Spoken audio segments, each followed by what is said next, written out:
तो हम देख रहे हैं इलेक्ट्रोलाइसिस। इलेक्ट्रोलाइसिस को हमें करवाना है क्या, एक्वस AgNO3 का हमें इलेक्ट्रोलाइसिस करवाना है। हमें देखना है कैथोड पे क्या बनेगा और एनोड पे क्या बनेगा। ठीक है, यहाँ पर जब हम करंट पास करवाएंगे ये आयनाइज हो जाएगा और यहाँ हो जाएगा H प्लस और OH माइनस वाटर होगा, और यहाँ वाला हो जाएगा Ag प्लस और यहाँ हो जाएगा NO3 माइनस। अब इस दोनों में कंपटीशन होगा, ये दोनों यहाँ जमा हो जाएंगे, कलेक्ट हो जाएंगे, पीछे साइन माइनस है, ये दोनों यहाँ कलेक्ट हो जाएंगे। अब दोनों में से कौन जल्दी से रिड्यूस होना चाहेगा, सिल्वर ना, लिखाया था ना, हाइड्रोजन के बाद चापा है तो ये होगा। इसमें से हम Ag प्लस वो एक इलेक्ट्रॉन गेन करवा देंगे और ये सिल्वर Ag बन जाएगा सॉलिड, और इस रॉड पे डिपोजिट होने लगेगा, यानी सॉल्यूशन में से निकल के सिल्वर यहाँ डिपोजिट होने लगेगा। अब बात करते हैं इस दोनों में। अब इस दोनों में हमने जो कल लिखा है तो उसमें से नहीं मिल रहा है, लेकिन एक चीज हमें देखने में ये लग रहा है कि NO3 माइनस का ऑक्सीडेशन स्टेट नाइट्रोजन का +5 है, मैक्सिमम ऑक्सीडेशन स्टेट है। वहीं पर भी सल्फेट का, नाइट्रेट का, इनका फर्दर ऑक्सीडेशन नहीं होता है। होगा तब किसका होगा, OH का। क्या लिख देंगे, OH +4 इलेक्ट्रॉन -4 इलेक्ट्रॉन, क्या बना, O2 + 2H2।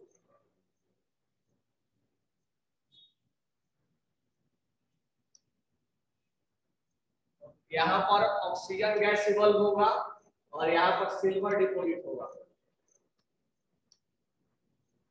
यहाँ पर ऑक्सीजन गैस इवॉल्व होगा तो लिख लेना, कैथोड पे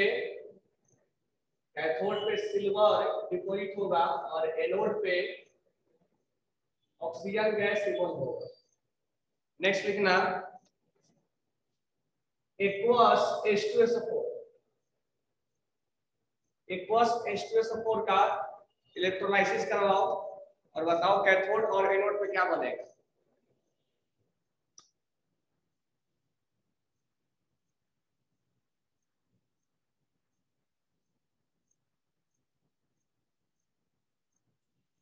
कैथोड और एनोड पे क्या बनेगा,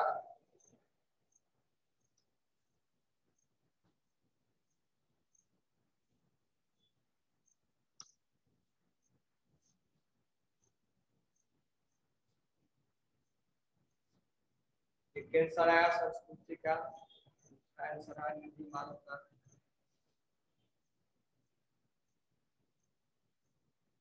क्या क्या बनेगा, O2 और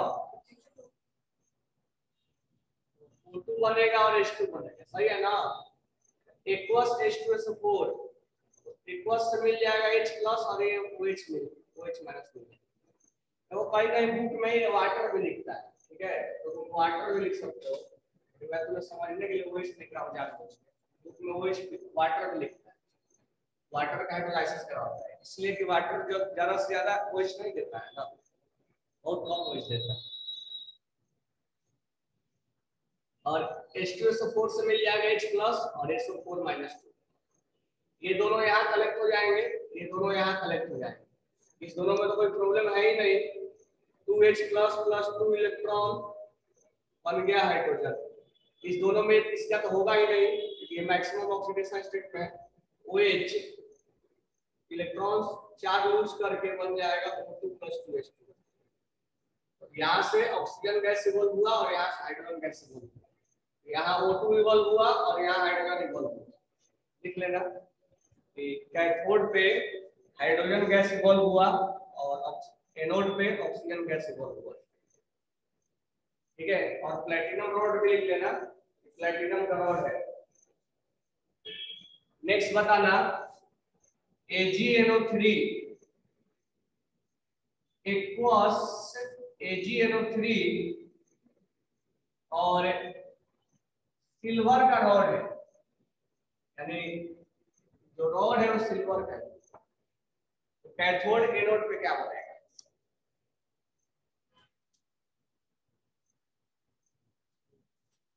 AgNO3 है और सिल्वर का रॉड है प्लस AgNO3।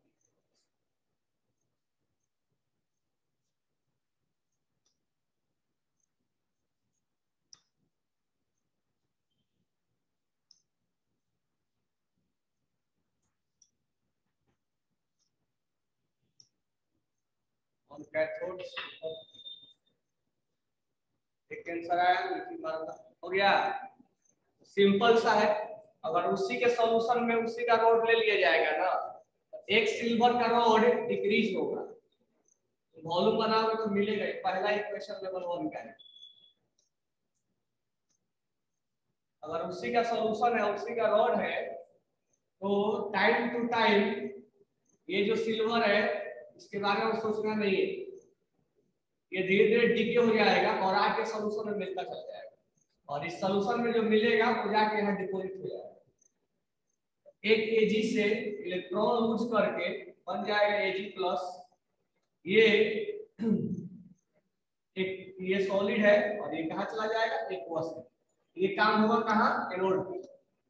यानी ये सिल्वर जो सॉलिड फॉर्म में है धीरे धीरे जाके सॉल्यूशन में मिलता चला जाएगा, और कैथोड पे जो होगा वो ये जो एक्वस है Ag+,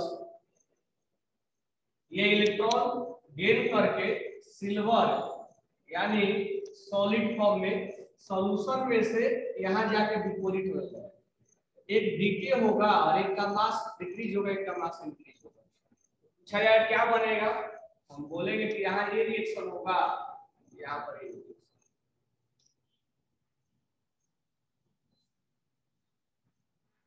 हो गया ना? डाउट नहीं होना चाहिए।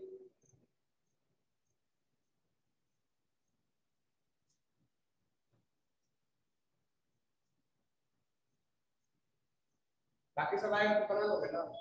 हेडिंग डालो, फराडे लो।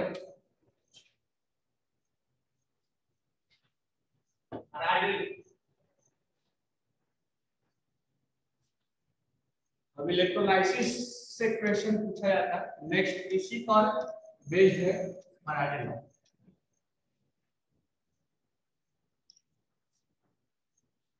नेक्स्ट हेडिंग डालना फराडे लॉ।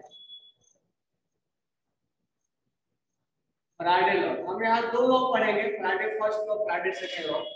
इससे कि पहले फराडे लॉ पढ़े, पहला हम ये जान ले कुछ बेसिक बेसिक टर्म तो ऑलरेडी जानते भी है। पहला बेसिक टर्म बताते हैं ताकि तुम्हारा रिवाइज हो जाए। तो देख से पढ़ते हो charge, charge Q, Q equal to क्या होता है? IT। Q इक्वल टू क्या होता है? IT होता है ना। I को एम्पियर में ले जाता है, टाइम को सेकंड में। Q equal to I into T, IT। Second point, second point ये है कि एक मोल इलेक्ट्रॉन में, एक मोल अगर इलेक्ट्रॉन है तो कितना होगा? एवोगाड्रो नंबर के बराबर 6.023 × 10⁻23 इलेक्ट्रॉन होगा। एक इलेक्ट्रॉन पे अगर हम चार्ज बोले 1.6 × 10⁻19 कूलम होता है। एक इलेक्ट्रॉन पर अगर हम चार्ज बोले तो 1.6 × 10⁻19 एक इलेक्ट्रॉन को होता है। तो एक मोल इलेक्ट्रॉन पे कितना होगा? Charge on 1 mole electron. एक इलेक्ट्रॉन कितना है? तो इतना पे कितना होगा? मल्टीप्लाई मार देंगे। जब मल्टीप्लाई करेंगे 6.023 × 10⁻23 into 1.6 into 10⁻19, ये जब तुम मल्टीप्लाई करोगे तो अप्रॉक्स मतलब बिल्कुल करेक्ट नहीं 96500 है, मतलब 400 समथिंग आता है, तो उसको अप्रॉक्स में 96500 मान लेते हैं। कूलम, ये कूलम आया। चार्ज ऑन 1 मोल इलेक्ट्रॉन हम पीएससी में भी करते हैं और कूलम में भी करते हैं, हम यहाँ कूलम में करते हैं। Charge on 1 mole electron 96500 coulomb. हम इसी को क्या बोलते हैं, 1 फैराडे। 1 फैराडे यानी 1 मोल इलेक्ट्रॉन पे चार्ज कितना होगा। 1 मोल अगर इलेक्ट्रॉन है तो उस पे चार्ज 96500 कूलम होगा। इसका मतलब 1 फैराडे। 1 फैराडे बोला जाए। डाउट नहीं होना चाहिए इसमें। 1 मोल इलेक्ट्रॉन पे, यानी कूलम को हम फैराडे में कैलकुलेट करते हैं। एक दो क्वेश्चन नॉर्मल नॉर्मल बताता हूं मैं तुझे। मान लो mg से mg अपना 2 इलेक्ट्रॉन लूज किया तो बना mg+2। तो आपको बताना है कि यहाँ पर कितने फैराडे चार्ज ट्रांसफर हुए। लिखते चलो mg 2 इलेक्ट्रॉन लूज किया और mg+2 बना, तो बताओ कितने फैराडे चार्ज का ट्रांसफर हुआ है। कितने फैराडे, यानी फैराडे नहीं बोल के कूलम में बोल सकते हो। मतलब 5 फैराडे आ गए, 5 से इतना मल्टीप्लाई करो कूलम में आ जाएगा। ये ऑलरेडी मोल कॉन्सेप्ट में बताया हुआ है, क्या है था मोल कॉन्सेप्ट में। 1 मोल इक्वल टू इतना कूलम फैराडे। हालांकि फैराडे एक आंसर आया। 2 इलेक्ट्रॉन्स जब लूज किया जा रहा था कितने चार्ज का ट्रांसफर हुआ फैराडे में बताइए। दिमाग ब्लॉक हो गया है। 2 इलेक्ट्रॉन्स का ट्रांसफर हुआ तो कितने फैराडे। 2 फैराडे फॉर 1 मोल। देखो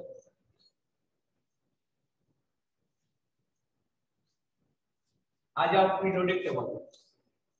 पीरियोडिक टेबल में क्या बोलते हैं सोडियम से हम 1 इलेक्ट्रॉन लूज करवाते हैं तो बनता है सोडियम प्लस।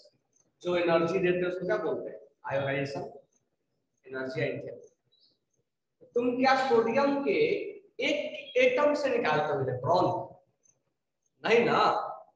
आयोनाइजेशन एंथैल्पी का डेफिनेशन क्या है, 1 मोल से इलेक्ट्रॉन्स निकाला गया।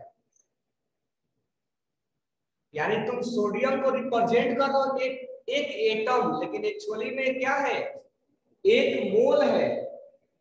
ये एक एटम नहीं है, इसके जैसा 6.023 × 10⁻23 इतना एटम है। इतना एटम है, उसमें से तुम इलेक्ट्रॉन निकाल रहे हो। तो अभी भी दिमाग में मत रखना कि हम एक एटम से निकाल रहे हैं, नहीं। उसके जैसा 1 मोल इलेक्ट्रॉन है, 1 मोल से तुम निकाल रहे हो। तो साहब हमने यहाँ बोला कि mg से 2 इलेक्ट्रॉन निकाला, और क्वेश्चन में भी लिखेगा कि mg से 2 इलेक्ट्रॉन निकाल दिया गया, रिप्रेजेंट करेगा। इसका मतलब एक एटम नहीं है, 1 मोल है। अगर 1 मोल mg है, 1 मोल mg है, तुम्हें एक दिख रहा है लेकिन 1 मोल है, तो 1 मोल। अच्छा ये बताओ, अगर 1 mg अगर 2 इलेक्ट्रॉन लूज करेगा तो 1 मोल कितना लूज करेगा, 1 मोल mg।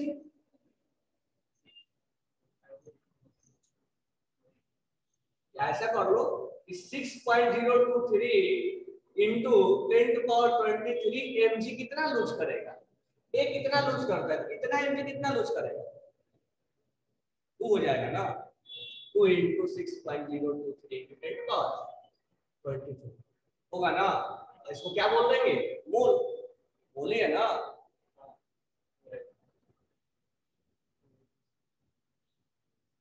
यानी 1 mg जब 2 इलेक्ट्रॉन लूज करेगा तो 1 मोल mg कितना लूज करेगा। ऐसा समझ में आया।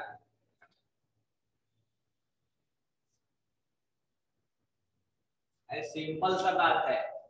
यहाँ तुम्हें कितना दिख रहा है, 1 दिख रहा है कि 1 मोल दिख रहा है?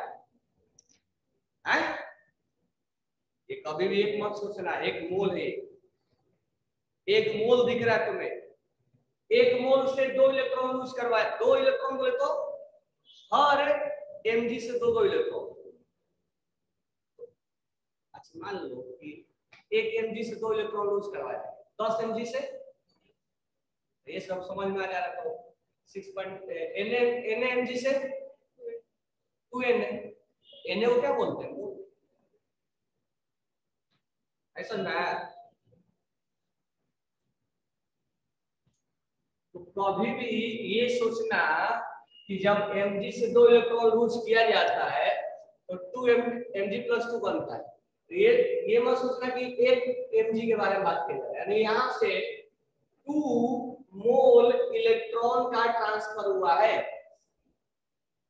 2 मोल इलेक्ट्रॉन के। ऐसे समझ लो 1 mg से 2 Na से 2 Na, 2 Na इलेक्ट्रॉन, 2 Na को हम बोल देंगे डाटो, सॉरी 2 Na को बोल देंगे मोल, डाटो बोलेंगे 2 मोल इलेक्ट्रॉन। 1 मोल में कितना फैराडे होता है, 1 मोल में, 2 मोल में यहाँ mg का 2 फैराडे का चार्ज ट्रांसफर होगा। तो कूलम में पूछेगा तो फैराडे की जगह पर क्या पुट कर देंगे,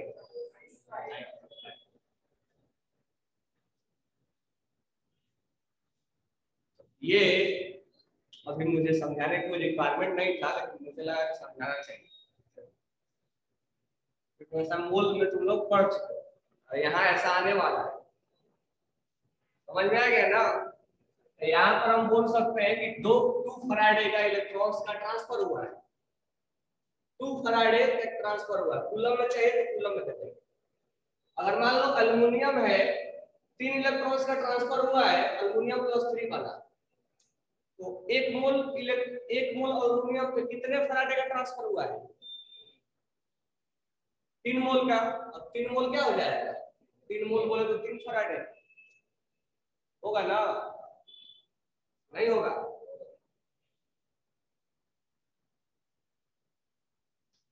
कोई डाउट नहीं होना चाहिए, ठीक है।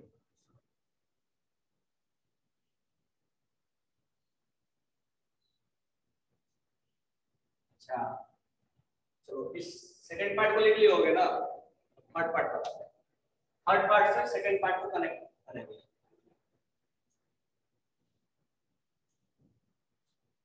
इसलिए मैं बता रहा हूँ कि आगे चल के छोटे छोटे चीज में डाउट है, इसलिए मैं बता दिया, ऐसे मोल कॉन्सेप्ट में क्लियर हो सब हो जाता है। तीसरा पार्ट है हमारा नंबर ऑफ इक्विवेलेंट। फिर से आ गया, मतलब ये नहीं कि पूरा नंबर ऑफ इक्विवेलेंट हमें कंसेप्ट मोल वाला स्टोइकियोमेट्री वाला, जो उसका बेसिक फंडा है ना वो दिमाग में होना चाहिए। इसीलिए हर चैप्टर में थोड़ा थोड़ा पढ़ते पढ़ते ना स्टोइकियोमेट्री ऐसे कंप्लीट हो जाता है। कंसंट्रेशन कहीं पढ़े कहीं, अब एन फैक्टर यहाँ बार बार आएगा, थोड़ा थोड़ा हर चैप्टर में यूज करेगा वो स्टोइकियोमेट्री का, उससे क्लियर हो जाता है। नंबर ऑफ इक्विवेलेंट क्या होता है, number of equivalent given mass यानी नंबर ऑफ मोल की जैसा है। याद है ना तुम लोगों को, भूल गए, मोल, मोल इक्वल टू क्या होता है, given mass upon molecular mass या मोलर मास। तो नंबर ऑफ इक्विवेलेंट बस चेंज क्या हो जाएगा, given mass upon molar mass के जगह पे अब यहाँ इक्विवेलेंट मास आ जाएगा, बस यही चेंज हुआ, इक्विवेलेंट मास। अब यहाँ तुम देखते हो कि मोलर मास क्या होता है, मोलर मास तो गिवन रहता है 1 मोल पे। अब यहाँ इक्विवेलेंट मास निकाला जाता है, इक्विवेलेंट मास निकाला जाता है। याद है कि भूल गए, क्या होता है, मोलर मास या molecular mass, molar mass upon n factor. N factor याद है ना, टॉपिक में बहुत यूज होने वाला है, मतलब बेसिक चीज है, एकदम पूरा वो नहीं, बेसिक बेसिक सब। Equivalent mass equal to molar mass upon n factor. अगर इसका वैल्यू तुम यहाँ आके पुट कर दोगे, इसको गिवन मास अपॉन इक्विवेलेंट मास को W अपॉन E से भी रिप्रेजेंट किया जाता है, गिवन मास अपॉन इक्विवेलेंट मास। क्या इसको हम नंबर ऑफ इक्विवेलेंट नहीं बोल के ग्राम इक्विवेलेंट बोलते हैं, gram equivalent, number of equivalent बोलते ग्राम इक्विवेलेंट बोलते हैं। फेमस होता है ग्राम इक्विवेलेंट, को दूसरा टर्म है वही है ग्राम इक्विवेलेंट। अब इसका वैल्यू उठा के आप करो, number of equivalent equal to number of equivalent equal to, इसका वैल्यू उठा के आप खुद करोगे, ये वाला क्या हो जाएगा, even mass upon molar mass, और ऊपर क्या जाएगा एन टाइप। तुम देखोगे कि even mass upon molar mass क्या बन चुका है, मोल। तुम ज्यादा तुल तगड़ नहीं करना हमें कि इवन मास, ये मास, ये मास, वो मास, कुछ भी मास नहीं। सिंपल सा मैं तुम्हें बता रहा हूं कि नंबर ऑफ इक्विवेलेंट जब भी जरूरत पड़े या ग्राम इक्विवेलेंट कभी भी रिक्वायरमेंट पड़े, तुम डायरेक्ट लगाना मोल इंटू एन। और तुम्हें मोल से जहां जाना है, ग्राम में जाना है तो जाओ, कहीं भी जाना, ये फॉर्मूला लगाना, ताकि तुम्हें बिल्कुल सब मोल से कहीं भी हम जा सकते हैं। यानी गिवन मास ये है, मोलर मास ये है, फिर इक्विवेलेंट मास कैलकुलेट करना है, इक्विवेलेंट मास कैसे निकाला जाए, वो सब कुछ मत, चुपचाप मोल इंटू एन फैक्टर करो। एन फैक्टर आसानी से हम जानते ही हैं, और मोल निकल जाएगा, मोल से ग्राम में चाहिए ग्राम में दे देंगे, जैसा चीज जैसा मिल जाए।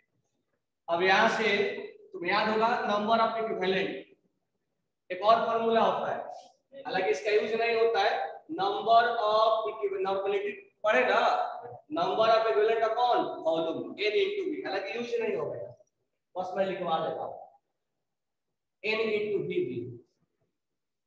नॉर्मलिटी इनटू वॉल्यूम, एक ही नंबर ऑफ इक्विवेलेंट ही होता है। ज्यादा इन सब के इसमें नहीं पढ़ना है कि ये सब क्या है, सिंपल सा मोल इनटू एन फैक्टर याद रखो, n इनटू v याद रखो, हालांकि n इनटू v यहां यूज नहीं होगा, ठीक है ना। एक और फॉर्मूला होता है यही वाला w अपॉन e, तीसरा फॉर्मूला है w अपॉन e, मतलब कोई भूलना नहीं है, जब कहीं यूज आएगा तो कर लेंगे, नहीं तो डायरेक्ट हमारे पास है, ज्यादा हम यूज इसका करते हैं, स्टोइकियोमेट्री से हम ज्यादा यूज इसी का करते हैं, क्योंकि यहाँ से क्लियरिटी हो कि एक मोल है, मोल निकालना है, मोल निकालने का तरीका हमें मालूम होता है, एन फैक्टर हम जानते हैं, याद रखना number of equivalent equal to mole into n, ठीक है, ज्यादा इसका यूज करें, लिख लिए होगे।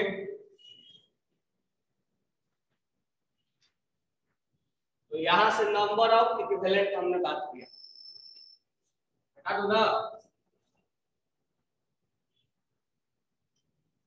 अब यहां ध्यान देना, अब हम पॉइंट 2 को पॉइंट 3 से कनेक्ट करें,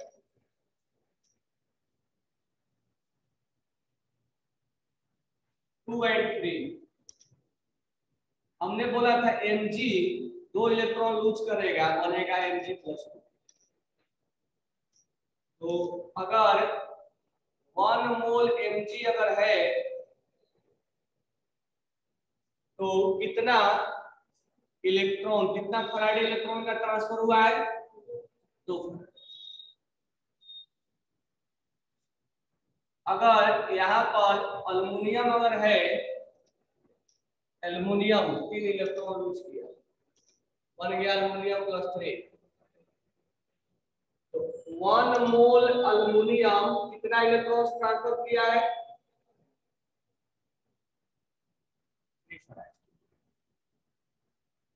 3 फैराडे, ठीक है। अब इसमें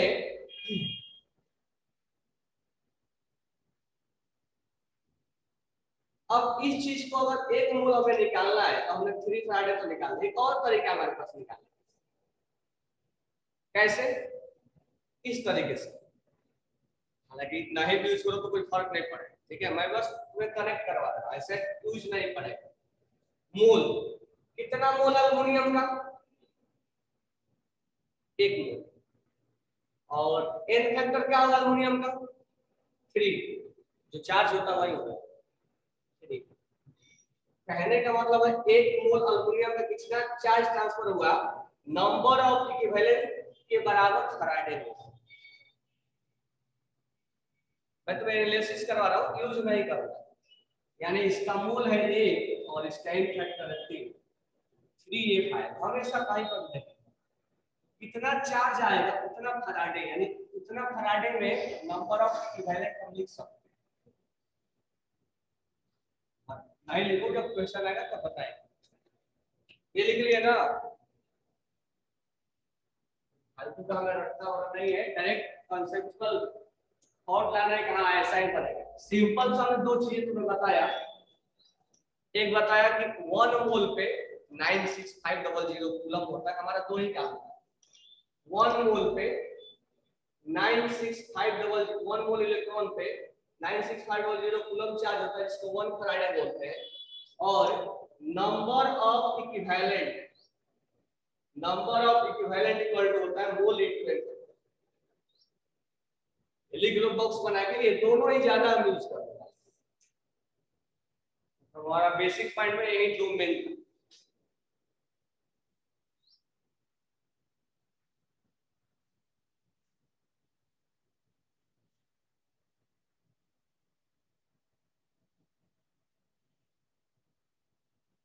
अब हेडिंग डालना फैराडे फर्स्ट। 2 लोग पढ़ने वाले, हमारा पहला है फैराडे फर्स्ट।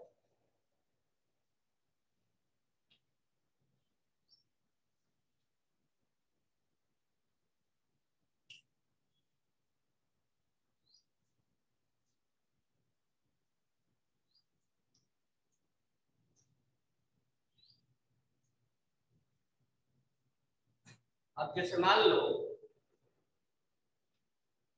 कि हमने एक कंटेनर ले लिया और यहाँ पर हमने प्लेटिनम और एक रॉड लगा दिया और यहाँ पर हमने फ्यूज्ड NaCl ले लिया। फ्यूज्ड NaCl का हमने सॉल्यूशन ले लिया। यहाँ से हम बैटरी कनेक्ट कर दिए, हमने इलेक्ट्रोलाइसिस करवाया और हम जानते हैं कि ये सोडियम यहाँ क्या होगा, डिपोजिट। ये हो जाएगा Na+ और Cl- होगा ना। ये यहाँ पर Na+, यहाँ पर रिएक्शन होगा ऐड। अब इलेक्ट्रोलाइसिस हमारे दिमाग में होना चाहिए, क्योंकि जब हम फैराडे लॉ पढ़ रहे हैं मतलब इलेक्ट्रोलाइसिस पढ़ के पढ़ रहे हैं। ये Na+ इलेक्ट्रॉन गेन किया, बन गया सोडियम। सोडियम ये एक्वस से जाके यहाँ डिपोजिट होने लग गया और यहाँ पर कैथोड एनोड पे जो रिएक्शन होगा वो 2Cl- -2 इलेक्ट्रॉन बन जाएगा क्लोरीन Cl। ठीक है, यहाँ पे क्लोरीन गैस इवॉल्व होगा, क्लोरीन गैस इवॉल्व होगा। यहाँ सोडियम बनेगा और यहाँ क्लोरीन गैस इवॉल्व होगा। अब हमें ये देखना है कि इसका वेट कितना यहाँ डिपोजिट होगा। सोडियम कितने टाइम तक हमने करंट दिया और कितना एम्पियर करंट दिया तो कितना सोडियम का मास डिपोजिट होगा। वही मास का कैलकुलेशन फैराडे फर्स्ट लॉ बताएगा। ठीक है, तो फैराडे फर्स्ट लॉ के अकॉर्डिंग ये बोलता है कि जितना तुम चार्ज पास करोगे, जितना तुम चार्ज पास करोगे इस सॉल्यूशन में, उतना ज्यादा से ज्यादा यहाँ पर सोडियम डिपोजिट होगा।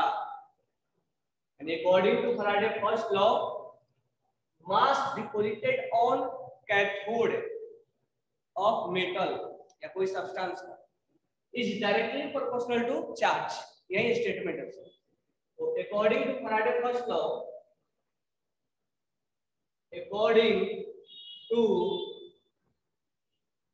Faraday first law, mass of substance deposited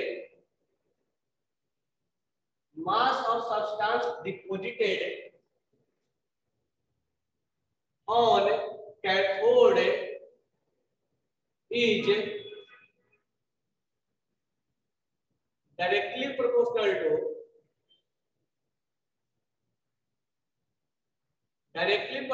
to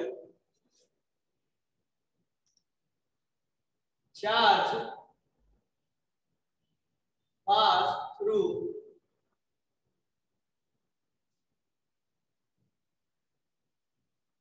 external source, यानी यहां पर सोडियम का मास कितना डिपोजिट होगा, वेट कितना होगा सोडियम का, तो अगर हमें निकालना है तो यहां से जितना चार्ज पास किया जाएगा उस चार्ज के डायरेक्टली प्रोपोर्शनल होगा, यानी जितना ज्यादा चार्ज होगा उतना ज्यादा मास होगा। तो यहां लिखेंगे यहाँ वेट, ये वो वाला वेट है जो यहाँ डिपोजिट हो रहा है, यानी this one will be deposited weight. Deposited weight will be directly proportional to, board वगैरह में भी आता है, न्यूमेरिकल्स भी आता है ऐसे नॉर्मली नीट वगैरह में। तो वेट जो यहाँ डिपोजिटेड हुआ है सोडियम का, ये डायरेक्टली प्रोपोर्शनल टू क्यू। अब यहाँ पर प्रोपोर्शनल हटाने के लिए हम एक कांस्टेंट लेंगे जेड, जेड क्यू। तो यहाँ हो गया weight W equal to weight deposited, weight deposited on cathode. अक्सर मास कैथोड पे डिपोजिट होता है, इसलिए हम बार बार नाम कैथोड का ले रहे हैं। जेड जो होता है वो electro chemical equivalent mode, equivalence, और Q क्या है, चार्ज है। Q जो है वो चार्ज है। तो फॉर्मूला क्या बन गया, W इक्वल टू जेड। और हम अभी अभी पढ़े Q इक्वल टू क्या होता है, IT। हम चार्ज दिया है तो चार्ज में लेंगे, जैसे बोला गया 3 फैराडे पास किया गया, 3 फैराडे मतलब चार्ज होता है 3 × 96500 कूलम। नहीं तो टाइम देगा तो W इक्वल टू जेड, और Q के बदले क्या पुट कर दे, जेड आई। तो ये भी फॉर्मूला होगा, या एम्पियर देगा। देखो यहाँ पर ये भी समझ सकते हैं कि जितना ज्यादा करंट देगा उतना ज्यादा मास डिपोजिट होगा, जितने टाइम तक देगा उतना ज्यादा डिपोजिट होगा। W equal to Z I. Z एक कांस्टेंट है जिसको हम क्या बोलते हैं, इलेक्ट्रोकेमिकल इक्विवेलेंस, ठीक है। और जेड का जो वैल्यू होता है, जो यहाँ जेड का वैल्यू होगा वो होता है इक्विवेलेंट मास, इसलिए दोनों बेसिक पॉइंट पढ़ाया था। इक्विवेलेंट मास अपॉन 96500, ये जेड का वैल्यू होता है। तुम डायरेक्ट कैसे याद रखोगे, क्या W equal to Z Q, और याद रखोगे W equal to Z I, और जेड इक्वल टू होता है इक्विवेलेंट मास अपॉन 96500 कूलम, ठीक है। तो यहाँ पर नंबर ऑफ इक्विवेलेंट का और इक्विवेलेंट मास का यूज पड़ेगा, ठीक है।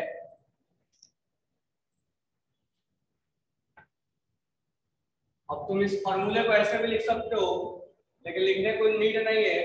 इक्विवेलेंट मास अपॉन 96500 IT, क्या रिक्वायरमेंट है, हम डायरेक्ट याद रखेंगे W equal to Z IT होता है, जेड का वैल्यू इक्विवेलेंट मास अपॉन 96500, और इक्विवेलेंट मास इक्वल टू क्या होता है,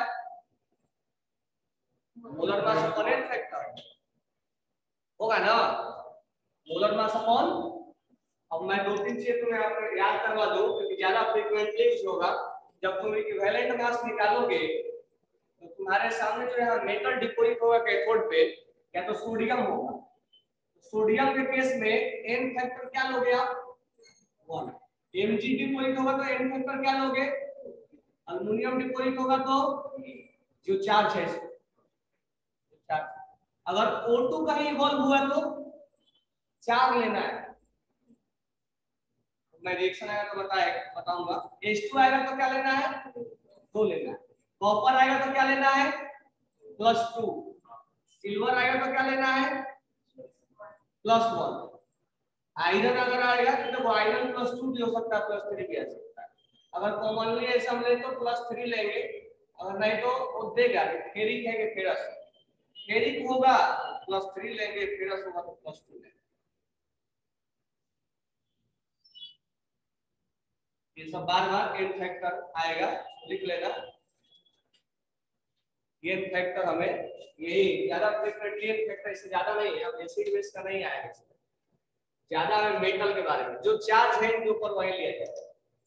तो फैराडे फर्स्ट लॉ अपना आ गया। अब यहाँ से क्वेश्चन देगा कि इतना फैराडे पास किया गया या इतना करंट एम्पियर पास किया गया, इतना टाइम। अच्छा यहाँ जो टाइम लोगे लिख लेना, टाइम हमें सेकंड में लेना है, ऑलरेडी पहले बात किया था हमने। और आई एम्पियर में, करंट को हमें एम्पियर में लेना। कितना मास डिपोजिट होगा, W इक्वल टू क्या हो जाएगा, जेड आई, और जेड का वैल्यू हो जाएगा इक्विवेलेंट मास अपॉन 965, और equivalent mass equal to molar mass upon n factor. Equivalent mass equal to molar mass upon equivalent mass equal to molar mass upon n factor, यही लेना है, बरोबर ना, यही सब करना है इसमें। इक्विवेलेंट मास निकल जाएगा ना, मोलर मास जैसे कॉपर का, अब देखो इसका फिक्स भी हो जाएगा मोलर मास जब जब देगा। कॉपर का होता है 64 या 65 है, तो 64 भी लेते हैं, 63.5 होता है मास, 64 भी लेते हैं तो 32 आ जाएगा। सिल्वर का 108 होता है, हालांकि वो देगा क्वेश्चन में, हमें निकालने की जरूरत नहीं है, इक्विवेलेंट है, हमें निकालने की कोई रिक्वायरमेंट है नहीं। W इक्वल टू क्या हो गया, ZQ, जितना ज्यादा चार्ज पास करोगे उतना ज्यादा मास कलेक्टेड होगा, डिपॉजिट होगा। जितना टाइम तक जितना एम्पियर करंट पास करोगे उतना मास डिपॉजिट होगा। W इक्वल टू ZIT है, तो इस दोनों का वैल्यू पुट करना तो आसान है, Z का वैल्यू निकालना है। Z इक्वल टू हो गया इक्विवेलेंट मास अपॉन 965 अगर तुम्हारे को यहाँ पे डायरेक्ट बोल दिया है कि 9 फैराडे या 5 फैराडे पास किया गया, तो 5 × 96500, वो 96500 इससे डायरेक्ट कैंसिल हो जाएगा। समझ में आ गया होगा, तो ये W इक्वल टू ZI। अब ध्यान दो इधर, जैसे मान लो अब इस क्वेश्चन में हमसे फ्यूज्ड NaCl के बारे में ही बात किया कि फ्यूज्ड NaCl को करंट वगैरह पास करवाया गया, यहाँ पर लिया उसने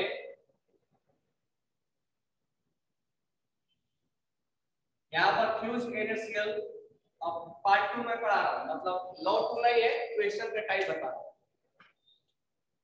मान लो यहाँ पर फ्यूज्ड NaCl है, तो यहाँ पर सोडियम डिपोजिट होगा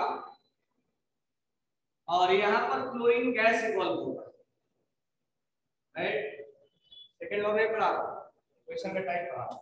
अब हमसे ना तो चार्ज के बारे में दिया, नहीं तो आई और पी दिया, कोई भी नहीं दिया, हमसे पूछ लिया कि मास कितना डिपोजिट होगा। अब चार्ज के बारे में और मास के बारे में हमसे डिस्कशन ही नहीं, तो अभी तक हम ये दिया जाता तब निकाल देते ना, W इक्वल टू ZQ और W इक्वल टू ZI। जब चार्ज और मास दिया ही नहीं तो हम इसका वेट कैसे निकालें। तो देखो यहाँ पर अब करंट तो दोनों रॉड में सेम जा रहा है, दोनों रॉड में क्या जा रहा है, सेम जा रहा है ना, नहीं जा रहा है।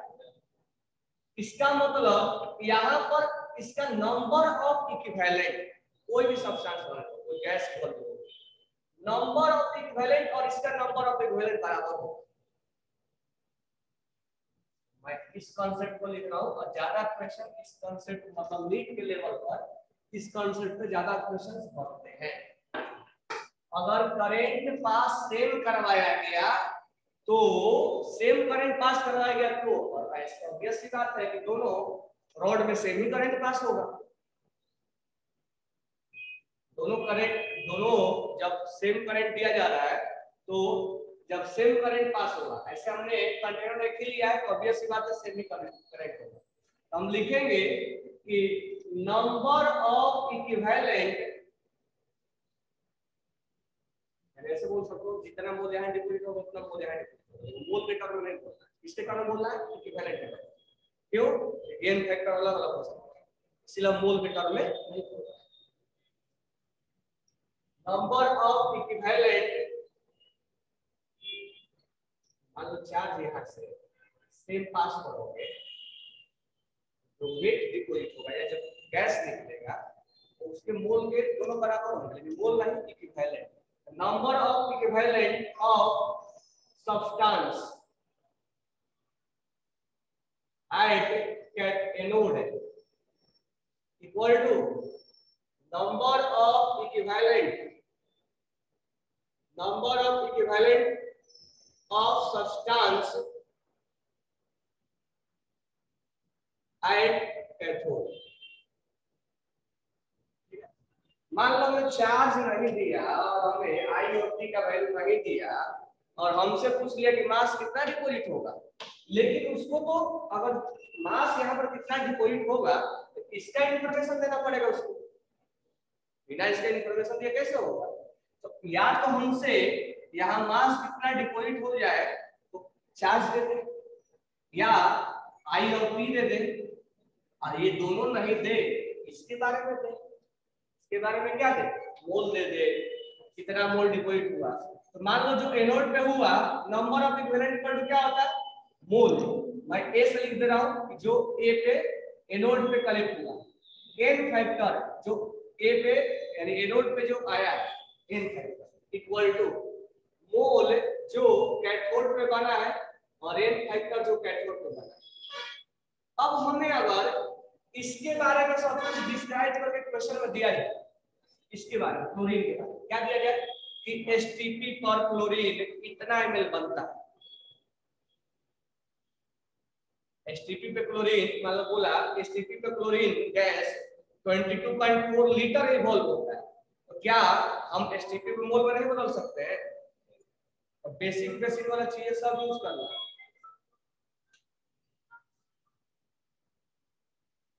तो बेसिक चीजें हमें क्या करना है, इन्वॉल्व करना है। तो यहाँ पर 22 है, मान लो क्लोरीन के बारे में बोला कि एसटीपी पर कितना वॉल्यूम इवॉल्व हुआ, तो उसको मोल में बदल सकते हैं ना, याद है ना सब है।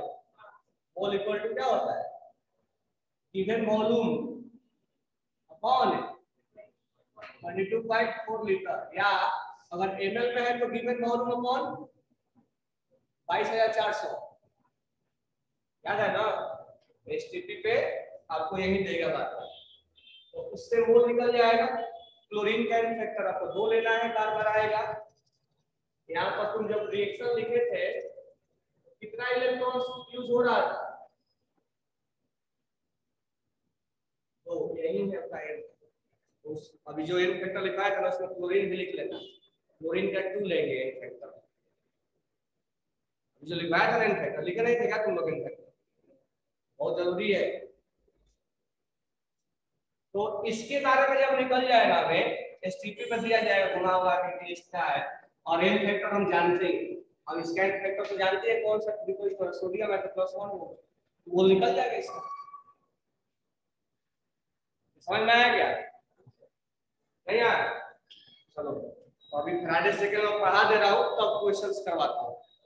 आसान है ना फ्राइडे लॉ, आसान है, बस न्यूमेरिकल्स नहीं बनता है। थ्योरी तो आसानी लगता है, जब क्वेश्चन बनाने चलते हैं ना तो समझ में नहीं आता क्या होता है। क्वेश्चन बनाते सब चीजें पिक्चर दिमाग में आना चाहिए, ये यहाँ ये बोल रहा है ये बोल रहा है। थ्योरी पढ़ते समय लगता है क्या कि हार्ड है ना, जब क्वेश्चन बनाते हैं तो फिर लगता है कि तो हेडिंग डालो फ्राइडे सेकंड लॉ, दोनों लॉ पढ़ा दे रहा हूँ फिर न्यूमेरिकल्स करना है, क्योंकि तुम लोग का सिलेबस में एम प्लस का सिलेबस में इतना ही है, फ्राइडे लॉ तक ही है, मतलब मंडे वाला जो ट्यूसडे वाला सिलेबस है, लेकिन एम 2 और 3 को वो पूरा बहुत ज्यादा सिलेबस है, उसमें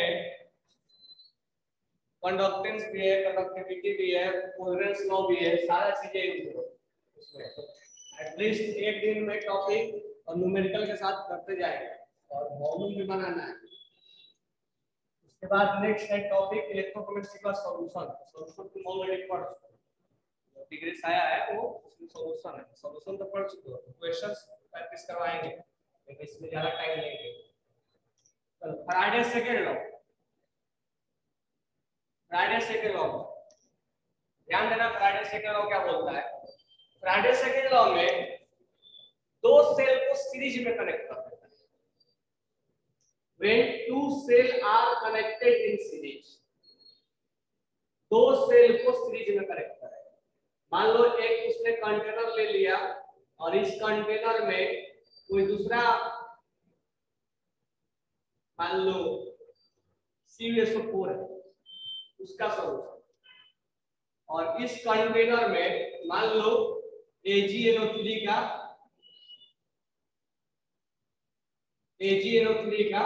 यहाँ सॉल्यूशन, यहाँ CuSO4 का एक और CuSO4, और यहाँ पर है रॉड। अब इसको यहाँ पर मान लो AgNO3 का सॉल्यूशन, अब इसको सीरीज में कनेक्ट करना है तो इंटरनली या एक्सटर्नली इस दोनों को ऐसे कनेक्ट करते हैं, और इस रॉड को इससे बैटरी से कनेक्ट करते हैं। ये सीरीज में कहा जाएगा। यहाँ के दो रॉड, दो कंटेनर को लेगा तो इसको कनेक्ट करता है यहाँ से, और इस दोनों रॉड को बैटरी से कनेक्ट करते हैं। ये सीरीज में करता है। अब मान लो यहाँ पर कॉपर डिपोजिट हो रहा है और यहाँ पर सिल्वर डिपोजिट हो रहा है, सिल्वर डिपोजिट हो रहा है ना, यहाँ कॉपर डिपोजिट हो रहा है, सिल्वर। अब दोनों के मास का हमें रेशियो चाहिए, कौन कितना मास डिपोजिट हो रहा है या कितना कितना मास कॉपर डिपोजिट हुआ है। तो मुझे बताओ कि जब सेल को सीरीज में कनेक्ट किया गया है तो क्या दोनों सेल को करंट अलग अलग जा रहा है, एक ही जा रहा है? पढ़ते हुए फिजिक्स में सीरीज में करंट क्या जाता है? सेम जाता है ना। तो देखो ऐसे में तुम्हें फ्राइडे सेकंड लॉ पढ़ा दिया, अभी पढ़ाया, बस नाम नहीं दिया था। तो हम फ्राइडे सेकंड लॉ में लिखेंगे व्हेन, अब ऐसा नहीं कि केवल एक ही दो ही सेल को कनेक्ट करेंगे, तीसरा भी सेल कनेक्ट कर सकते हैं यहाँ से, फिर इसको इंटरनली कनेक्ट कर देंगे और यहाँ से कई सारे सेल कनेक्ट कर सकते हैं। When cell are connected in series, in series जैसे ही नाम लेता है हमारे दिमाग में आ जाना चाहिए कि ऑल सेल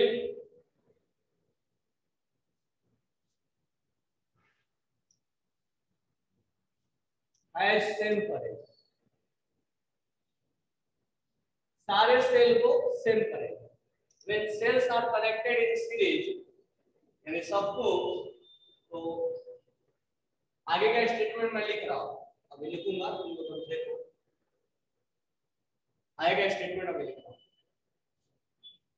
तो जब सेल को कनेक्ट किया जाता है सीरीज में तो क्या होगा, तो देख लो। अब यहाँ पर जो मास कलेक्ट हुआ है, यहाँ पर जो हुआ, यहाँ जो गैस हुआ, यहाँ जो गैस बना, कुछ भी बना, अभी अभी तुम्हें पढ़ाया कि अगर सेम करंट जाएगा, चाहे सेम सेल हो चाहे डिफरेंट सेल हो, सबका नंबर ऑफ इक्विवेलेंट क्या होगा? सेम। तो हम चलो इसी के बारे में बात करते हैं। यहाँ अगर गैस बोल होता तो उसका भी नंबर ऑफ इक्विवेलेंट हम बराबर करते थे, करते ना। हाँ, अगर सेम करंट है तो नंबर ऑफ इक्विवेलेंट हम बराबर कर सकते हैं। सेम करंट, जब सेम करंट है तो नंबर ऑफ इक्विवेलेंट, अभी से मैं यहाँ पर लिया हूँ कॉपर, तो मैं कॉपर के बारे में लिख रहा हूँ, ठीक है। दूसरा अगर है तो दूसरा, अच्छा इसके बारे में भी लिख सकते हैं। हाँ, चारों सेल जो कैथोड एनोड जितना लगा है सबका नंबर ऑफ इक्विवेलेंट बराबर होगा। गैस बना, मास डिपोजिट हुआ, कुछ भी हुआ, कुछ भी लिखो, number of equivalent of copper equal to number of equivalent of क्या? सिल्वर। यानी दोनों का नंबर ऑफ इक्विवेलेंट क्या होगा? बराबर होगा, क्योंकि सेम करंट पास है। अब नंबर ऑफ इक्विवेलेंट निकालने का हमारे पास तरीका है W/E, या मोल इंटू, यहाँ मैं W/E से लिख रहा हूँ, यहाँ पर इसका स्टेटमेंट लिखा हूँ, या मोल इंटू फैक्टर हो जाएगा। तो W अपॉन E यानी कॉपर का वेट और कॉपर का मास, C लिख दिया हूं कॉपर। और यहाँ पर मास जो डिपोजिट होगा वो W अपॉन E यानी सिल्वर का मास और सिल्वर का इक्विवेलेंट मास, या नहीं लिखना है तो ये भी लिख सकते हो, मोल इनटू एन फैक्टर, और इधर भी मोल इनटू एन फैक्टर। ये कॉपर का मोल, कॉपर का एन फैक्टर, कॉपर का मोल, कॉपर का एन फैक्टर। तुम देखोगे मोल इक्वल टू ये तो आएगा ना,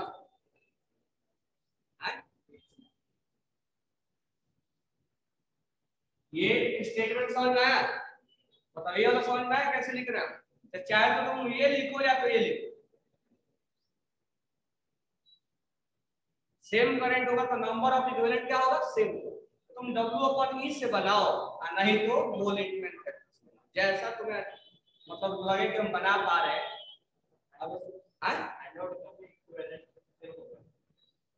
एनोड का सबका सेम होगा, चारों नोड में जो जो बनेगा ना सबका सेम होगा। नंबर n मोल इनटू एन, इसका मोल इनटू एन फैक्टर, इसका मोल इनटू एन फैक्टर अगर लिखना है तो फ्रंट 1 मान लो, 2 मान लो, 3 मान लो, 4 मान लो। तो यहाँ पर जो बना ना इसका मोल 1 इनटू एन फैक्टर 1 यहाँ बना, यहाँ जो बना ना मोल 2 इनटू एन फैक्टर, जो भी बना गैस बना, सॉलिड बना, कुछ भी बना, यहाँ पर अगर कुछ भी बना तो मोल 3 इनटू एन फैक्टर 3, और यहाँ बना जो मोल 4 इनटू एन फैक्टर। तुम कुछ भी कर सकते हो, जो दो डेटा दिया जाए उससे कंपेयर करा सकते हो। अब इसके स्टेटमेंट का when cell are connected in series as same current pass किया है।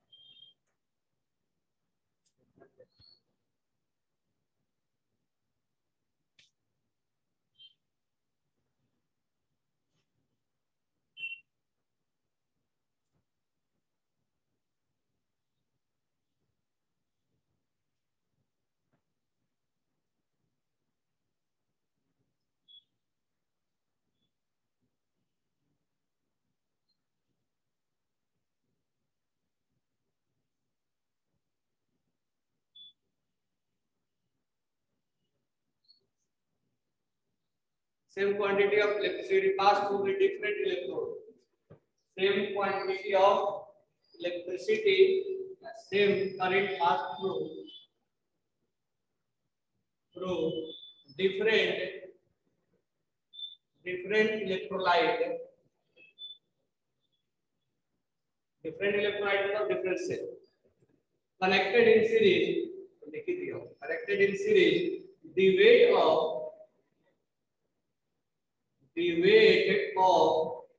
the substance, the weight of substance deposited will be the ratio of their equivalent weight, their equivalent weight। Third है कि when cell are connected in series, same current जब पास किया जा रहा है through different electrolyte, different electrolyte मतलब different cell है, weight of substance यानी कोई भी वेट या gas deposited will be ratio of their equivalent weight, यानी ये होता है W1 upon E1 equal to W2 upon E2। चाहे तुम ऐसे लिखो या ऐसे लिखो, जैसे मर्जी करे वैसे बना सकते। तो ये क्या है W अपॉन E, क्या है W अपॉन E, क्या है इक्विवेलेंट है ना, नहीं है तो ये नंबर ऑफ इक्विवेलेंट ही है, इसको इसीलिए मैं इससे पहले तुम्हें डिस्क्राइब कर, इसको रटना नहीं है। अगर तुम्हें सेम करंट पास करते हो तो नंबर ऑफ इक्विवेलेंट बराबर करो, दिमाग में यही कांसेप्ट लेके चलना है, बाकी नहीं सोचना है कि W upon E, W upon E1 equal to W2 upon E2 लिखना है, ये भी लिखो कोई फर्क नहीं पड़ता। W अपॉन E1 क्या है, नंबर ऑफ इक्विवेलेंट है। अगर सेम करंट पास होता है तो नंबर ऑफ इक्विवेलेंट बराबर होगा, इससे पहले ही हमने डिस्क्राइब किया था, एक भी सेल को बताया था उसमें भी पूछा जा सकता है। ये बातें क्लियर हो गई। अब तुम्हारा मर्जी है कि तुम ऐसे बनाओ या ऐसे बनाओ, क्वेश्चन के थ्रू जाओ। यही फ्राइडे सैटरडे न्यूमेरिकल से स्टार्ट करें ना, है ना।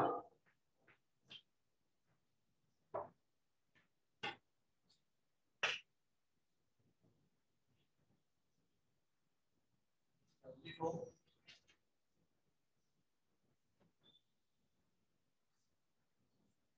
पहले सीटी के क्वेश्चन से स्टार्ट करें, फिर एम्स के क्वेश्चन बनाएंगे।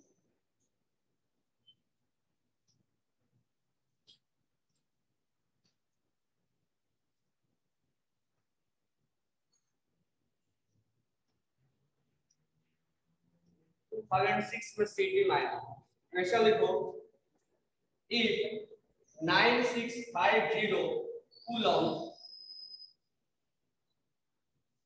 of electricity is passed through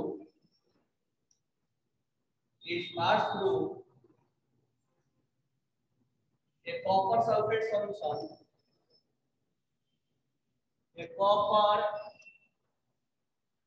sulfate solution,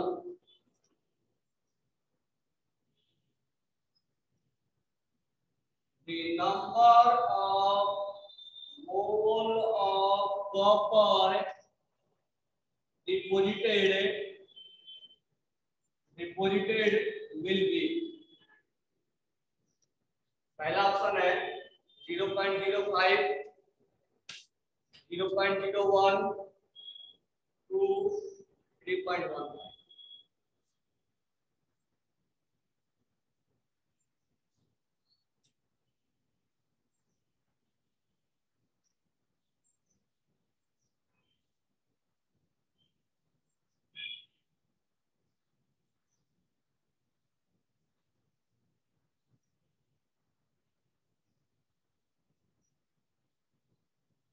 to 2006 में सीटी में आया हुआ है।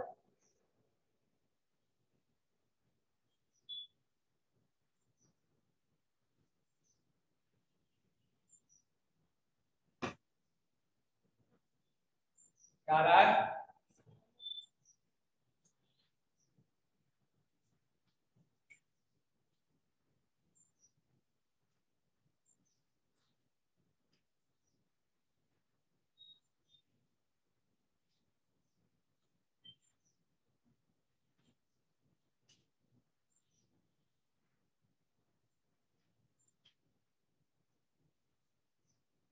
हाँ, संस्कृति के आंसर है सी, निधि मारो फर्स्ट, अमरूद पटाने, पटाने पटाने तालुक बोलते हैं ना।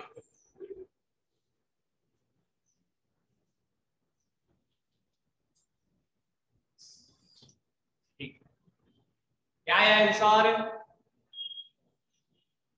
इसका एक करेक्ट आंसर है फर्स्ट। इतना कूलम पास किया गया। अब यहाँ नंबर ऑफ इक्विवेलेंट वाला कॉन्सेप्ट मत लगाना।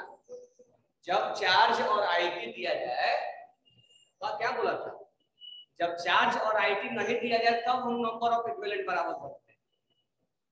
जब चार्ज आईटी दिया जाए तो क्यों ना हम करेंगे, हम ये लगाएंगे W = Z या W = Z आईटी, कैसा दिया जाए। नहीं ये दोनों दिया है तो नंबर ऑफ इक्विवेलेंट बराबर करते हैं। हमारे दिमाग में यही होना चाहिए, नंबर ऑफ इक्विवेलेंट बराबर। ये तीन कॉन्सेप्ट्स बनाएंगे। यहाँ कूलम दिया है तो कितना मास, द नंबर ऑफ मोल पूछा है, मास नहीं पूछा है। जेड, जेड क्या होता है?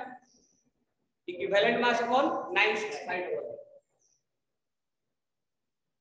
Equivalent mass upon 965 coulomb into Q.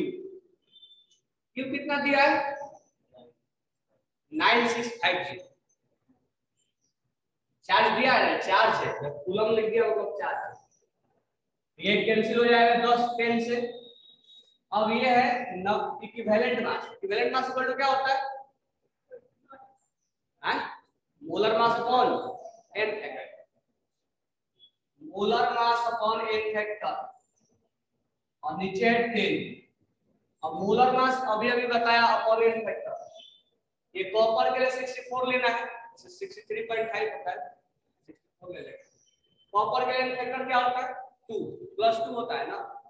Copper अगर रिएक्शन करेगा तो अगर 2 इलेक्ट्रॉन लूज करेगा, कॉपर +2 2 इलेक्ट्रॉन गेन करेगा तो कॉपर बनेगा। तो अभी भी ध्यान रखना जितना इलेक्ट्रॉन लॉस और गेन होगा वही एन फैक्टर कहलाएगा।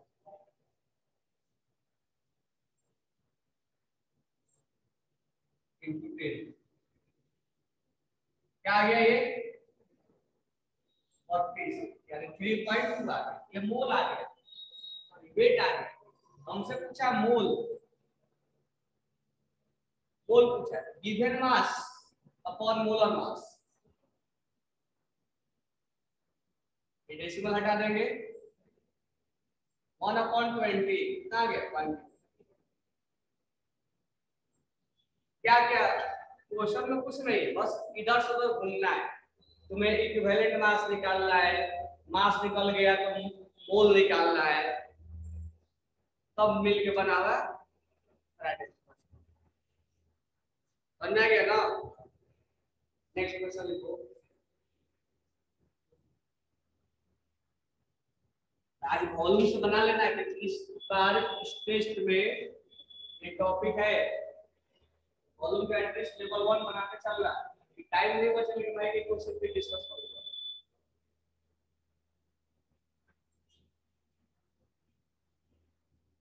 Next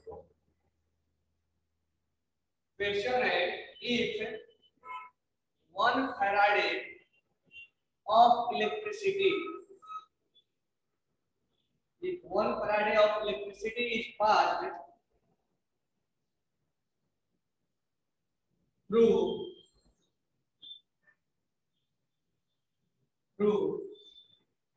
AC diluted water,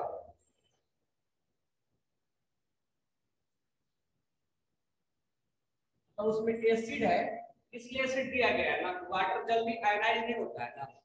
H+ जब एसिड देता है तो उससे हाइड्रोजन गैस रिमूव हो जाता है। एसिडुलेटेड वाटर O2 evolve each। पहला ऑप्शन है 11.2 डेसीमीटर क्यूब, दूसरा ऑप्शन है 5.6 डेसीमीटर। लेकिन इस क्वेश्चन में कहीं लिखना नहीं है कि वो एसटीपी पर, एक बार मान लेना एसटीपी पर है तो लिखना चाहिए था, लिख नहीं रहा है एसटीपी पर। बिना एसटीपी का वॉल्यूम कैसे बचेगा, मान लेना एसटीपी पर। अगर 1 फैराडे करंट पास किया गया, सॉरी 1 फैराडे चार्ज पास किया गया तो कितना ऑक्सीजन इवॉल्व होगा।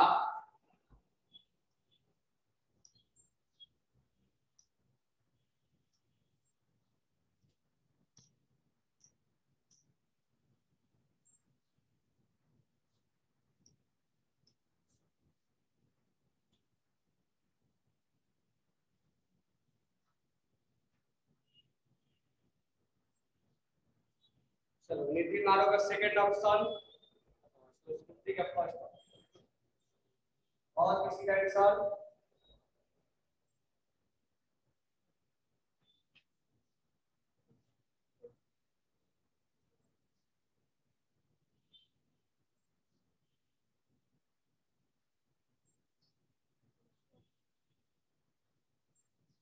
क्या फर्स्ट ऑप्शन, और इसका आंसर है सेकंड। ये भी क्वेश्चन सीटी में आया, तो सीटी में आया होगा मतलब केमिस्ट्री सीटी 2004 का है।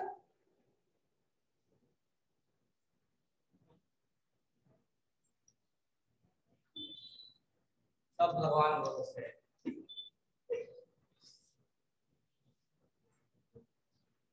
मतलब सीटी के क्वेश्चन बनने में इतना प्रॉब्लम है, इसका मतलब मोल नहीं आता है, नंबर ऑफ इक्विवेलेंट नहीं आता है, एन फैक्टर सर क्या होता है, हर स्टेप पे प्रॉब्लम है। 1 फैराडे ऑफ इलेक्ट्रिसिटी पास करवाया गया वाटर में, देखो वाटर में कहने का मतलब ये हुआ, मतलब इसमें थोड़ा सा एसिड वगैरह मिला दिया। वाटर में क्या होता है, एक अब मैं लास्ट में जाते जाते बोला था वाटर को बताओ। तो वाटर में क्या होता है, यहाँ H+ होगा और ये 2 इलेक्ट्रॉन्स गेन करके और H2 बन, यहाँ H2 और यहाँ पर क्या होगा O2 OH-। तुम इसमें गलती क्या कर रहे होगे, n फैक्टर में ये रिएक्शन होगा, ये होगा कैथोड पे, ये होगा एनोड पे। या O2 गैस बल्ब और इसमें 1 फराडे चार्ज पास किया गया। तो बताना है कि जब फराडे वगैरह दे दिया ना तो नंबर ऑफ इक्विवेलेंट वाला नहीं लगाना है, हम लिखेंगे मास, कितना मास ऑक्सीजन का इवॉल्व हुआ, कितना मास इवॉल्व हुआ Z3। जेड का वैल्यू मैं डायरेक्ट लिखूं, जेड, जेड क्या होता है, इक्विवेलेंट मास अपॉन 96500 होता है। इक्विवेलेंट मास इक्वल टू होता है molar mass upon n factor. Oxygen के बारे में हमें डिस्क्राइब करना है, ऑक्सीजन का मोलर मास होता है 32, O2 32 हो जाएगा। और एन फैक्टर ऑक्सीजन का उधर भी बोला था 4 लेना है, ऐसे सोच लो कि -2 तो 2 ऑप्शन -4 4। तो आपका ऑक्सीजन का इक्विवेलेंट वेट 8 होता है, वही बार पढ़ाया भी क्या स्टोइकियोमेट्री, इक्विवेलेंट वेट 8 होता है। यहाँ पर पुट कर देंगे जेड में, तो इक्विवेलेंट मास इक्वल टू हो जाएगा 8/965। अब इस स्टेप में तुम्हें प्रॉब्लम नहीं होना चाहिए कि सर हमें इक्विवेलेंट वेट ही नहीं निकालना है, एन फैक्टर ही नहीं मालूम है। जितना मैं लिखवाया ना ज्यादा यूज उसी का होने वाला है, हाइड्रोजन का, क्लोरीन का, ऑक्सीजन का, कॉपर का, सिल्वर का, सोडियम का, मैग्नीशियम का, अल्युमिनियम, उन्हीं का यूज होने वाला है। तो ये 8/965 हो गया। यहाँ जेड का वैल्यू पुट कर देंगे 8/965। चार्ज है 1 फराडे, 1 फराडे मतलब कूलम में पुट करेंगे, 19650 में 1 फराडे कूलम में होता है। हम 1 फराडे नहीं पुट कर देंगे, हम 96500 पुट करेंगे, ये कैंसिल हो जाएगा। वेट कितना आया 8 ग्राम। अब 8 ग्राम को क्या बदलेंगे मोल में, मोल वाला कहानी चलता रहेगा पूरा केमिस्ट्री में। Wait given mass upon 32, O2 के बारे में बात करें तो 32 क्या आ जाएगा 1/4। अब हमें वॉल्यूम बताना है, वॉल्यूम बताना है। तो एसटीपी पर 1 मोल में कितना लीटर होता है, होता है ना, तो 1/4 मोल में कितना होगा 22.4 इंटू 1/4, कितना आंसर आएगा 5.6 आएगा ना। डेसीमीटर क्यूब बोलो या लीटर बोलो, बात एक ही है ना।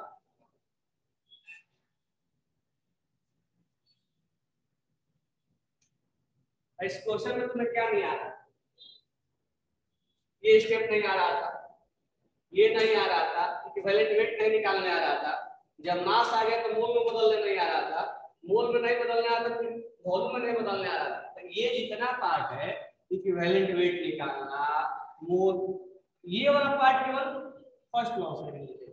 फिर वेट आना, वेट को मोल में बदलना, मोल को वॉल्यूम में बदलना, ये स्टेप ये स्टेप ये स्टेप सब सारे स्टेप स्टोइकियोमेट्री से। और ये स्टेप जो है वो केवल और केवल फैराडे लॉ से जुड़ा हुआ है। समझ में आ गया ना। नेक्स्ट क्वेश्चन,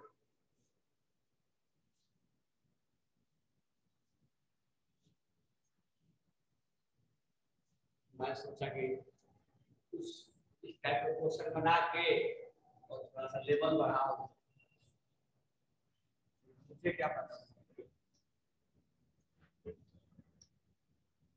तुम लोग बोले थे सर कीजिए।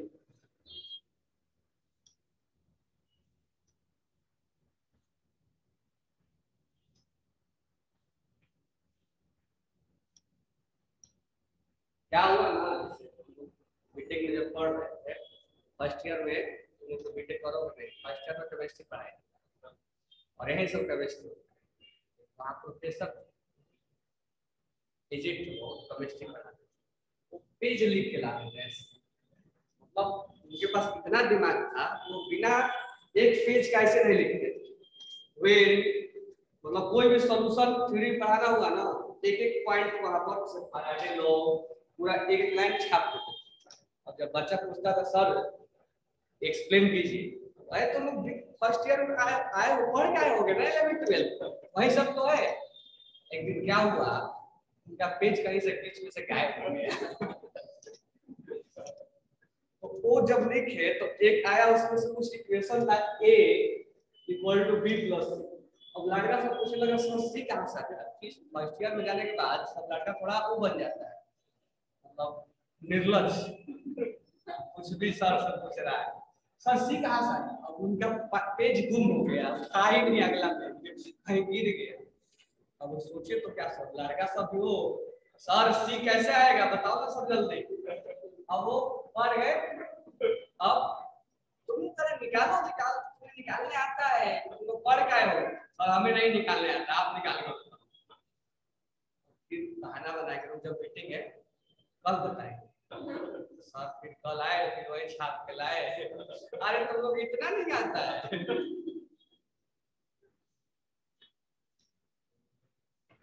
बाद में जब एमबीबीएस करने जाओगे तो एंजॉयमेंट वाला लाइफ होता है, चाहे बीटेक वाला, बीटेक में तो फुल एंजॉयमेंट होता है।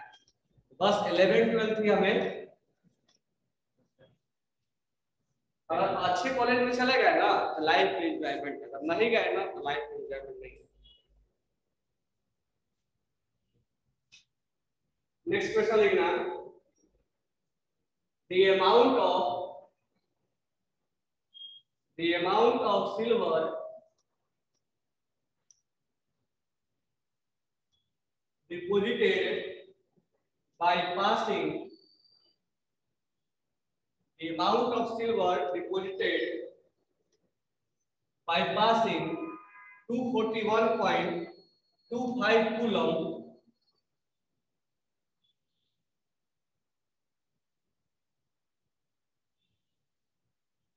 of current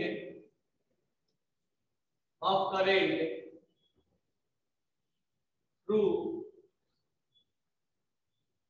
silver nitrate।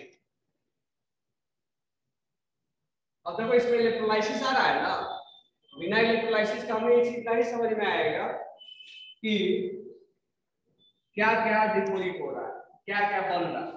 तो हमें चीज जानना जरूरी होगा कि क्या क्या बन रहा है।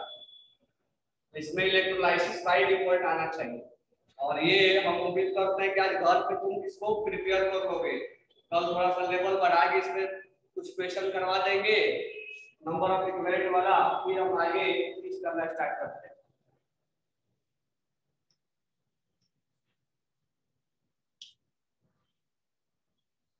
अमाउंट ऑफ सिल्वर डिपॉजिटेड,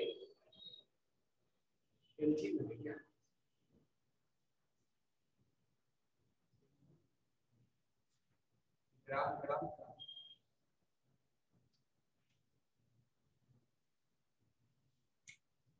इतना कूलम चार्ज पास किया गया सिल्वर नाइट्रेट। तो हमें ये आना चाहिए कि सिल्वर नाइट्रेट में सिल्वर, और मान लो एक कुछ लिखा नहीं है तो यहाँ सिल्वर डिपोजिट होगा, Ag प्लस इलेक्ट्रॉन गेन करेगा और सिल्वर यहाँ डिपोजिट होगा सोने।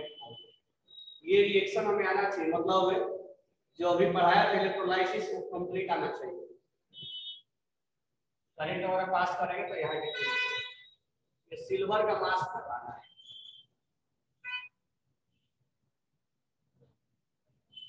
क्या आएगा,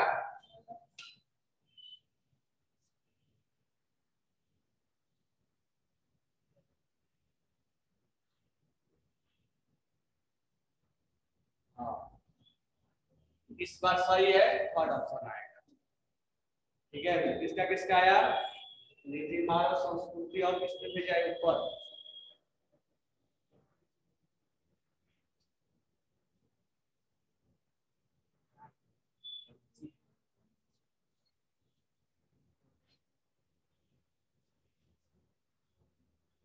हो जाएगा ना, W इक्वल टू क्या हो जाएगा, जेड। जेड इक्वल टू में डायरेक्ट लिखूं क्या, सिल्वर का मास होता है 108 और एन फैक्टर क्या होता है 1/965 इनटू क्यू। क्यू क्या है 241.25। कैलकुलेट कर, आंसर आ गया।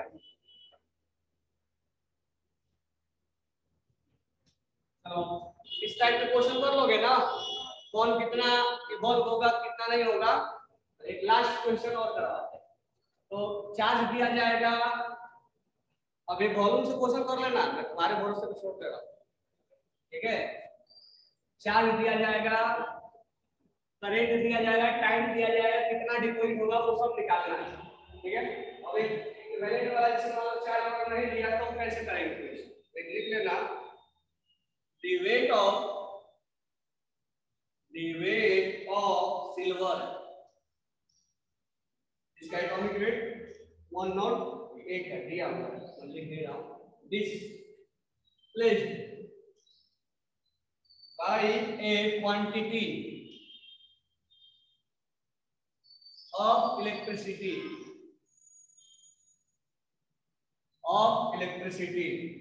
which displays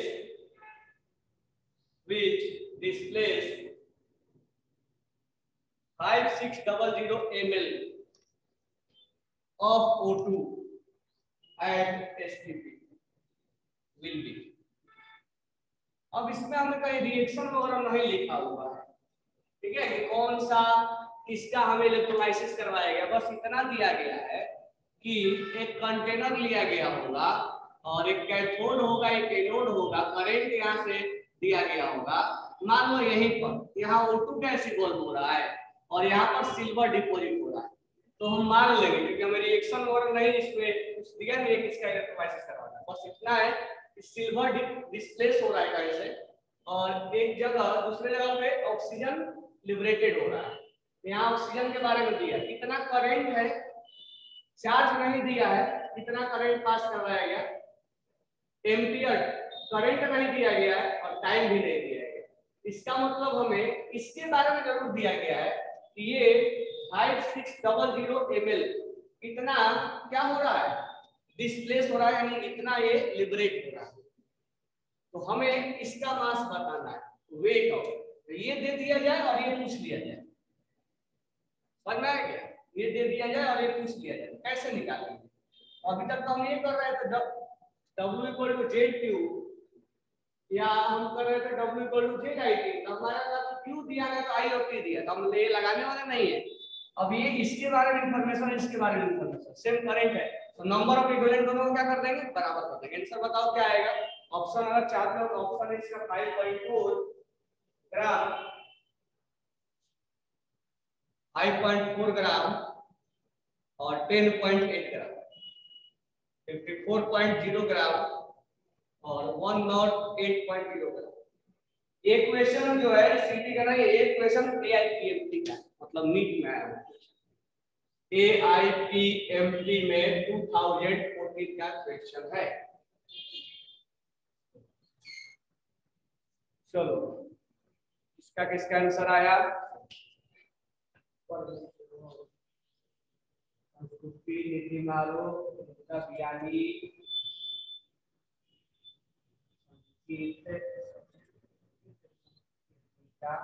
ऑप्शन का जो है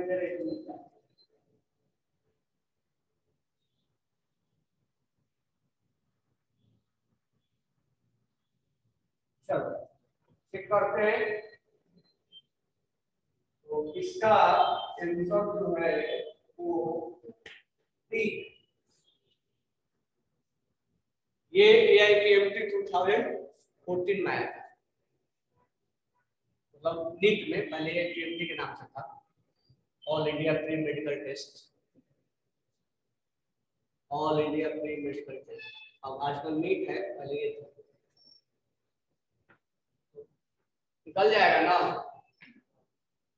नंबर ऑफ इक्विवेलेंट बराबर कर दो number of equivalent of O2 equal to मैं जितना एन फैक्टर निकलवाया ना ज्यादा वही केस आने वाला है, इसलिए मैं पहले लिखवा दिया number of equivalent of silver.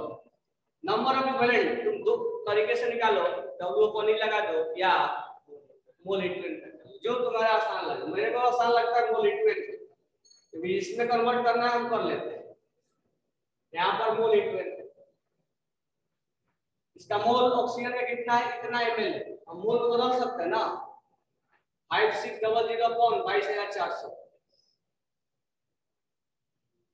N factor oxygen का 4 लिया जाता है, मोल इसका मोल हमें निकालना है, मोल से मास बदल देंगे, एन फैक्टर सिल्वर का बदल लेंगे, यहाँ से मोल में निकाल के मास बदल देना है, शायद मोल 1 ही आएगा तो मास 108 आएगा। W अपॉन से भी कर सकते हो, इससे भी कर सकते हो, ठीक है। मेरे को कल लिख लेना होमवर्क, लेवल 1 का एटलीस्ट बना लेना कल, लेवल 1 क्लास 1 और होमवर्क।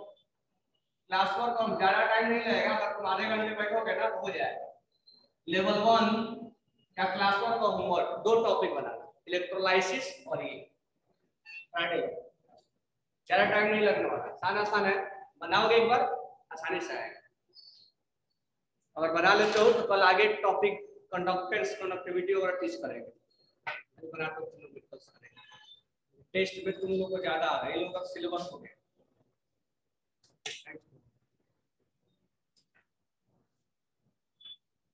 कब से आवाज आ रही है?